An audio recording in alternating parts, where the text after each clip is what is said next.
Do you have data on your Google Drive that you want to analyze on Julius directly? We can now import any file on Google Drive directly to Julius through our native integration. This means less time downloading or importing and exporting file after file because you can seamlessly integrate with your Google Drive. Setting up the connection is easy. Simply head over to the Data Connectors tab on Settings and click on Connect under Google Drive.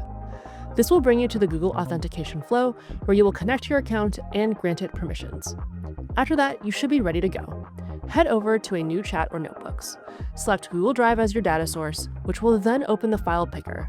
Pick the file that you want to analyze and start asking Julius.